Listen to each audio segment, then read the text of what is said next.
once again to my channel Interesting Biology by Dr. Vanna Sharma। हम human reproductive system से पहले start कर चुके हैं और उसका एक इवेंट हमने पढ़ा था प्रीवियस वीडियो में, गैमेटोजेनेसिस।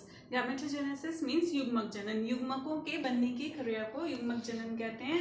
और हमने पढ़ा था कि मेल में जो मेल गैमेट्स होते हैं, मेल नर युग्मक होते हैं, वो शुक्राणु होते हैं। नर युग्मकों के बनने की क्रिया को स्पर्मेटोजेनेसिस या शुक्र जनन कहते हैं। आज हम फीमेल गैमेट्स या मादा युग्मकों के बनने की क्रिया पढ़ेंगे, जिसे oogenesis कहते हैं या अंड जनन कहते हैं। अंड जनन मीन्स मादा युग्मकों के बनने की क्रिया। The process of formation of female gametes is called oogenesis। It take place in ovary. ये जो प्रोसीजर है वो अंडाशय में होता है। ओवरी जो फीमेल रिप्रोडक्टिव सिस्टम का प्राइमरी सेक्स ऑर्गन है, जिसके अंदर ये क्रिया होती है। और फॉलिकल स्टिमुलेटिंग हार्मोन जो कि पिट्यूटरी ग्लैंड का एक हार्मोन है, उसके इफेक्ट में ये क्रिया होती है। स्पर्मेटोजेनेसिस से oogenesis थोड़ा सा डिफरेंट है। स्पर्मेटोजेनेसिस हमने पढ़ा था कि ये जो प्यूबर्टी स्टार्ट होने पर ही शुरू होता है, लेकिन oogenesis एम्ब्रियोनिक फेज में ही स्टार्ट हो जाता है, भ्रूणीय अवस्था में ही। जब फीमेल चाइल्ड माता के गर्भ में होता है तब से ही ये प्रोसेस स्टार्ट हो जाता है, लेकिन उसके बाद कुछ समय बाद ये रुक जाता है। और फिर जन्म के बाद जब 11-12 साल 13 साल प्यूबर्टी की एज आती है तो ये फिर से स्टार्ट होता है। ये जो फीमेल गैमेट है या ओवम है, वो ओवरी की जर्मिनल एपिथेलियम की स्पेशलाइज्ड सेल्स, जिन्हें प्राइमोर्डियल जर्म सेल्स कहते हैं, उनसे बनते हैं। और स्पर्मेटोजेनेसिस की तरह ही इसमें भी 3 फेजेस होती हैं। फर्स्ट इज मल्टीप्लिकेटिव फेज या गुणन प्रावस्था। जैसा इसका नाम से पता चल रहा है कि इस फेज में जो प्राइमोर्डियल जर्म सेल्स, ओवरी की जर्मिनल एपिथेलियम की जो प्राइमोर्डियल जर्म सेल्स हैं, वो तेजी से माइटोसिस के डिवीजन के द्वारा विभाजित होकर संख्या में वृद्धि करती हैं। ये स्टेज जब फीमेल चाइल्ड का फीटस या जब भ्रूण है वो तीसरे चौथे मंथ में होता है, तब से ही ये मल्टीप्लिकेशन फेज स्टार्ट हो जाती है। उस वक्त से ही ओवरी की जर्मिनल एपिथेलियम की सेल्स डिवाइड होना शुरू कर देती हैं समसूत्री विभाजन के द्वारा, और ये संख्या में काफ़ी बढ़ जाती हैं। लेकिन 5th मंथ के आते आते ही जब फीटस 5 मंथ का होता है तो तब ये डिवीजन रुक जाता है, मल्टीप्लिकेटिव फेज जो होती है वो रुक जाती है। इस डिवीजन से बनने वाली सेल्स को oogoनियम कहते हैं।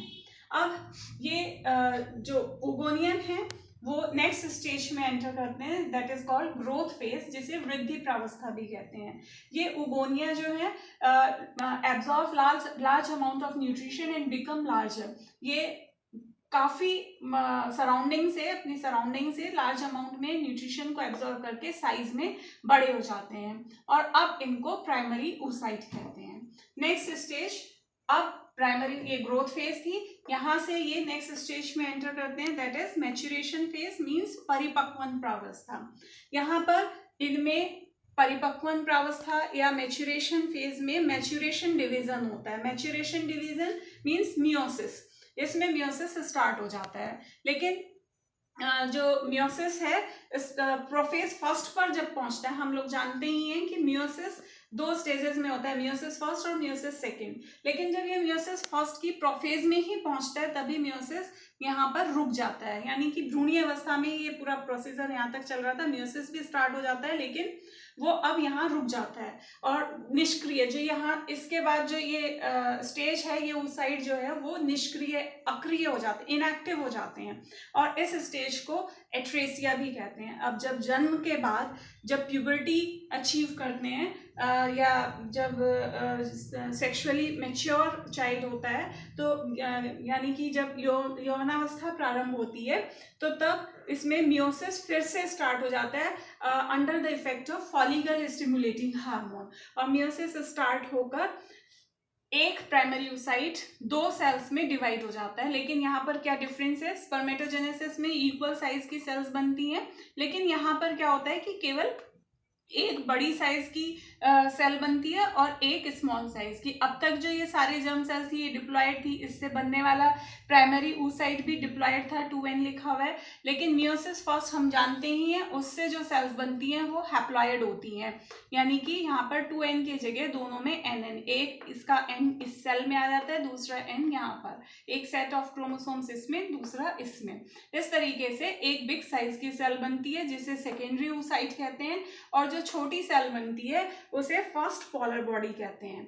ये पोलर बॉडी सेकेंडरी oocyte के साथ ही मनुष्य में और कुछ और स्पीशीज में डिजेनरेट हो जाती है, इसके साथ एसोसिएटेड इसके साथ नहीं, मतलब ये इसी के साथ एसोसिएटेड होती है, और ये वाली पोलर बॉडी जो है वो डिजेनरेट हो जाती है, केवल ये रह जाती है, ये नष्ट हो जाती है, ये रह जाती है।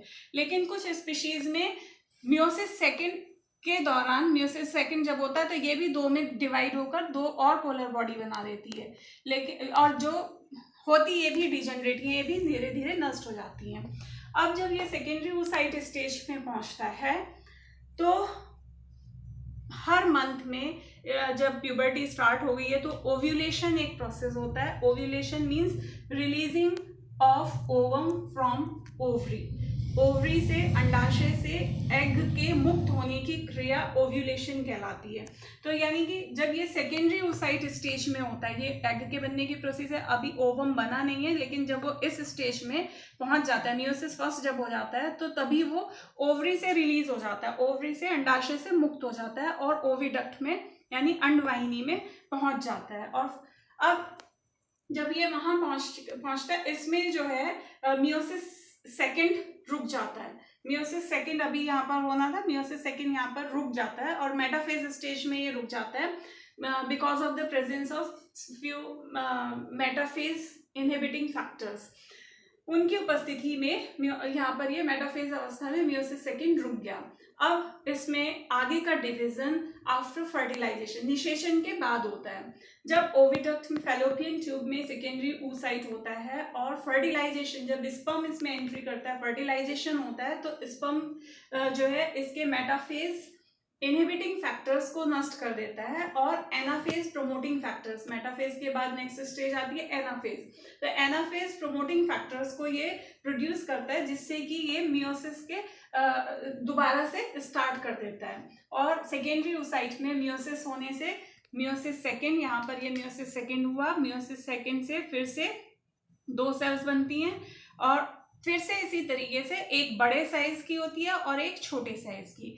जो सेकेंड छोटे साइज की सेल बनती है वो सेकेंडरी पोलर बॉडी होती है, और जो फर्स्ट बड़ी साइज की जो फिर से इससे सेल बनी है वो लार्ज ओवम होता है, एग सेल होती है। इस तरीके से हम देखते हैं एक प्राइमरी oocyte से लास्ट में केवल एक ही एग का निर्माण होता है, जबकि स्पर्मेटोजेनेसिस में हमने पढ़ा था एक प्राइमरी स्पर्मेटोसाइट से 4 स्पर्म, चारों सेल्स इक्वल साइज की बनती हैं, 4 जो हैं स्पर्मेटिड्स बनते हैं जो स्पर्म में मेटामॉर्फोसाइज्ड हो जाते हैं। तो इस तरीके से ये भी एक डिफरेंस हम यहाँ पर देख सकते हैं। प्राइमरी oocyte 2 में डिवाइड हुई, लेकिन एक छोटी और एक बड़ी सेल, छोटी सेल पोलर बॉडी होती है, बड़ी cell secondary oocyte। Secondary oocyte में फर्दर कुछ स्टेजेस अभी जैसे मैंने एक्सप्लेन करी, उसमें पहुंचने के बाद मियोसिस सेकेंड होता है, उससे 2 सेल्स बनती हैं। जो बड़ी है वो एग होता है, ओवम होता है, फीमेल गैमेट बनता है, और जो छोटी है वो फिर से सेकेंडरी पोलर बॉडी।